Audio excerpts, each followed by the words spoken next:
Pemirsa, Detasemen Khusus 88 Anti Teror Polri kembali menangkap 3 orang yang diduga terlibat bom bunuh diri di Gereja Katedral Makassar.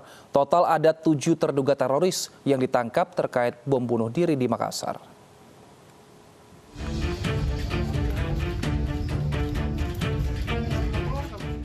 Tim Densus 88 Anti Teror Polri kembali menangkap 3 terduga teroris yang terlibat dengan bom bunuh diri di Gereja Katedral Makassar, Sulawesi Selatan Minggu pagi.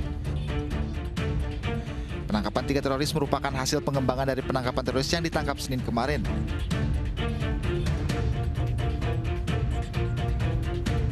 Ketiga terduga teroris itu perempuan dengan inisial MM, M, dan MAN.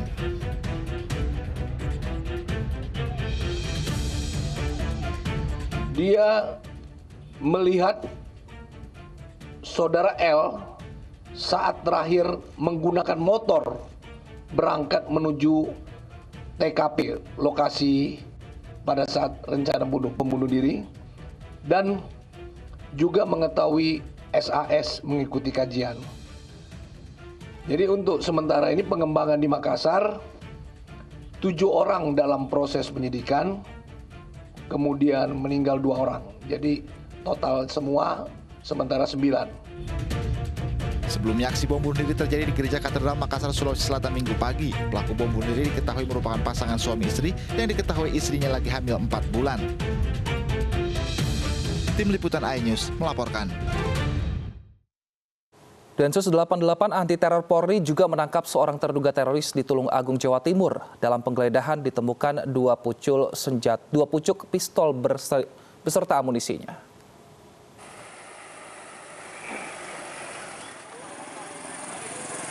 Tim Densus 88 Anti Teror Polri menangkap seorang terduga teroris berinisial NM, warga desa Kemloko, Blitar, dan berdomisili di desa Tenggur, Tulung Agung, Jawa Timur.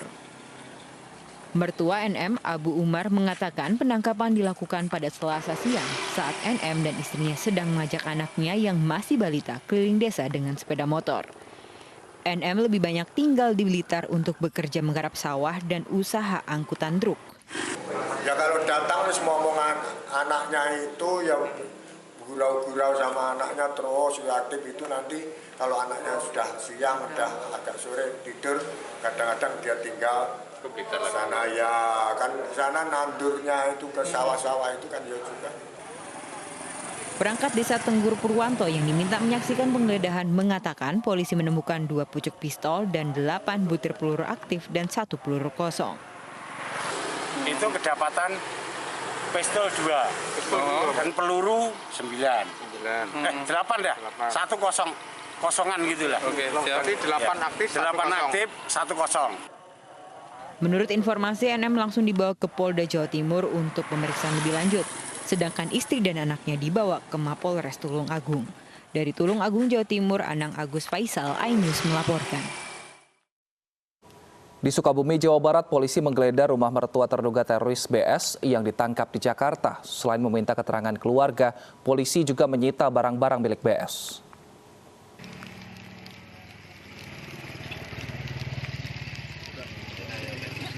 Rumah di Kampung Limbangan, Bojonggenteng, Sukabumi, Jawa Barat digeledah anggota Polres Sukabumi. Kapolres Sukabumi mengatakan penggeledahan dilakukan di rumah mertua BS terduga teroris yang kemarin ditangkap di Jakarta. Polisi menyita barang bukti bubuk hitam, arang, golok, pipa besi beton yang dilapisi paralon. Guna penyelidikan, rencananya seluruh barang bukti akan diserahkan ke Mabes Polri. Saat ini kami melaksanakan penggeledahan di rumah orang tua sekaligus yang ditinggali oleh terduga yang ditangkap di Jakarta, dengan saat ini ada istrinya di lokasi rumah tersebut. Sebelumnya, terduga teroris BS ditangkap di Mall ITC Mangga 2, Jakarta. Dari Sukabumi, Jawa Barat, Wildan Topan, iNews melaporkan. Dalam penangkapan dan penggeledahan terduga teroris di Jakarta dan Bekasi kemarin, selain menemukan bahan peledak, polisi juga menyita buku dan baju ormas terlarang. Polisi terus mendalami keterlibatan ormas terlarang tersebut dengan jaringan teroris.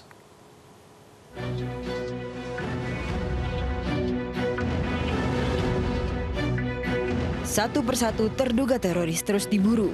Selain bahan peledak, penggeledahan di Bekasi dan Jakarta menemukan buku dan atribut ormas terlarang.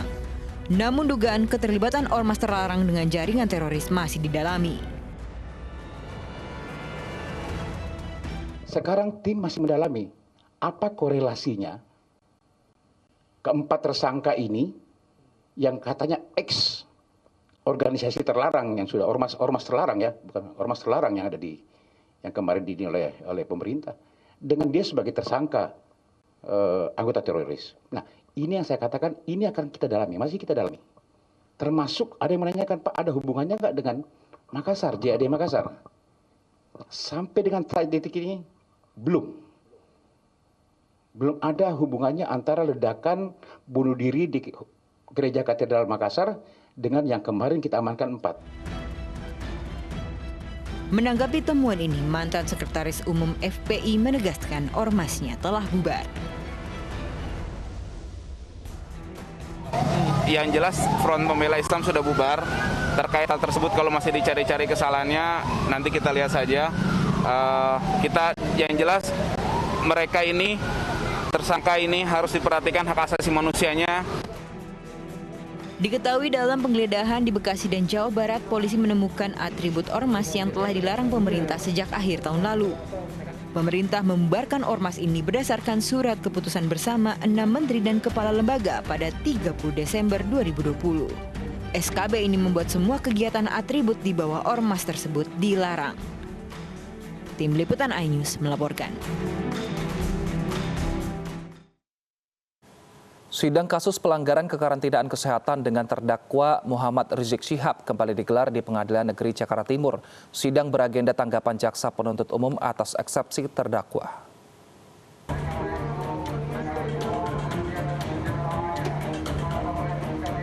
Sidang beragenda tanggapan jaksa atas eksepsi terdakwa Rizik Syihab digelar secara tatap muka. Jaksa menyoroti bahasa yang digunakan dalam eksepsi Rizik Syihab yang dinilai tidak beretika. Di antaranya menyebut jaksa pandir dan dungu. Adanya kalimat dari terdakwa dalam eksepsinya menganggap jaksa sangat dungu dan pandir soal SKT dan menganggap CPU mencoba menyebar hoaks dan fitnah. Kalimat-kalimat seperti ini bukanlah bagian dari eksepsi, kecuali bahasa-bahasa seperti ini digunakan oleh orang-orang yang tidak terdidik dan dikategorikan kualifikasi berpikir dangkal. Lebih lanjut, jaksa juga membantah dakwaan adalah hasil copy-paste dan terkait kepentingan rezim atau politik manapun. Bahwa pihak yang dizolimi itu berhak untuk mengatakan bahasa yang sesungguhnya meskipun itu kasar. Bahasa itu seperti apa yang mungkin dungu, zolim, pandir dan semacamnya yang kita masukkan di situ sebagai eksepsi ya. Usai sidang, Rizik Syihab kembali ke tahanan Bareskrim Polri dengan pengawalan ketat. Dalam sidang kali ini, pengamanan dibagi dalam 4 ring. Petugas memastikan simpatisan Rizik hingga awak media tidak masuk ke area gedung pengadilan. Dari Jakarta, Tim Liputan iNews melaporkan. Kita ke informasi lainnya, pemirsa. Perampok bersenjata api menggasak uang 300 juta rupiah saat proses pengisian uang di Anjungan Tunai Mandiri di Tangerang, Banten. Saat merampok, kaki pengawal vendor pengisian uang ditembak.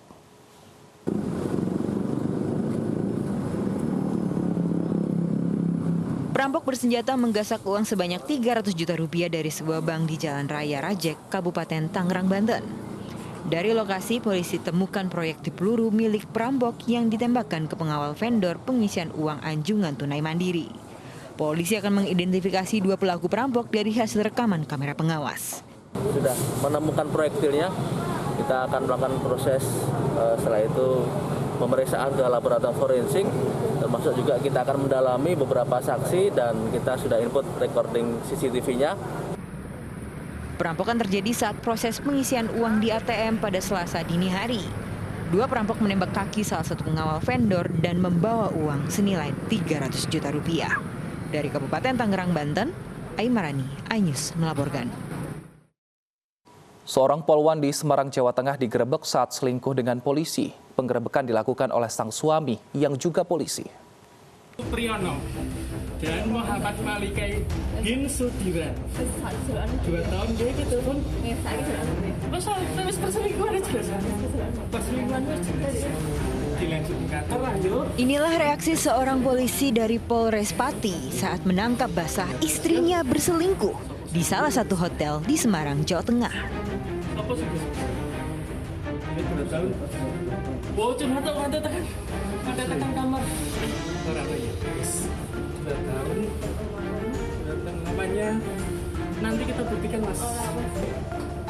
Ternyata keduanya merupakan anggota polisi dari kesatuan yang sama dan pria yang jadi selingkuhan istrinya juga merupakan anggota polisi dari Polres Pati. Kini Propam Polres Pati tengah memproses kasus perselingkuhan 3 anggotanya.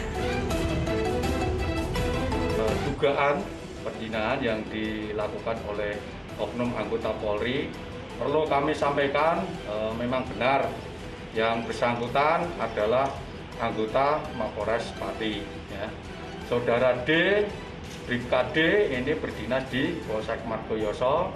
Kemudian dari oknum Polwanya, ya, yang merupakan istri dari Bribka D, saudara ARP, saudari ARP itu anggota Satdimas Mapolres Pati, dan yang diduga selingkuhannya yaitu Aida M ini berdinas di Polsek Truwak.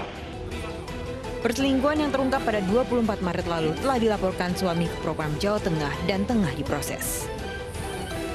Dari Pati, Jawa Tengah, Arta Suharto, iNews melaporkan. Seorang kakek berusia 60 tahun di Blitar, Jawa Timur mencabuli 6 anak di bawah umur. Pelaku yang merupakan tokoh agama di lingkungan tempat tinggalnya mencabuli para korban yang berbelanja di tokonya.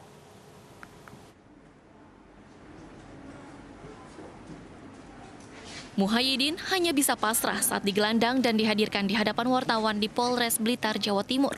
Kakek 60 tahun ini dilaporkan telah mencabuli 6 anak di bawah umur. Ironisnya, pelaku merupakan tokoh agama di lingkungan tempat tinggalnya. Perbuatan cabul ini sudah berlangsung sejak tahun 2017 lalu. Pelaku beraksi saat rumahnya sepi dan para korban datang berbelanja di tokonya. Korban diancam tidak diberikan uang kembalian jika menolak keinginannya. Masih buka ya hanya sebentar, betul nggak ada orang seperti itu aja. Kalau istri biasanya kerja ya di situ itu. Terus istri tahu nggak Pak kalau Bapak melakukan itu pada anak-anak itu? Ya pernah gitu tapi pernah kepergok? Ya tapi enggak hanya udah keluar itu tahu sama. Sementara itu, polisi sudah menerima laporan dari 6 orang tua yang anaknya menjadi korban pelaku. Diduga masih ada korban lain yang tidak berani melapor. Dilihat daripada tempat yang aman atau yang sepi itu adalah di tempat sholat. Jadi memang yang bersangkutan ini membawa pada saat situasi rumah kosong ya dilakukannya di tempat sholat tersebut. Modusnya sama. Ya, dari 6 korban yang sudah kita lakukan pemeriksaan ya dengan berikut juga dari pelaku tersebut modusnya sama. Jadi melihat dari rumah kosong kemudian ada belanja anak dan sebagainya, kemudian dibawalah ke tempat sholat tersebut. Akibat perbuatannya, pelaku dijerat Undang-Undang Perlindungan Anak dengan ancaman hukuman 15 tahun penjara.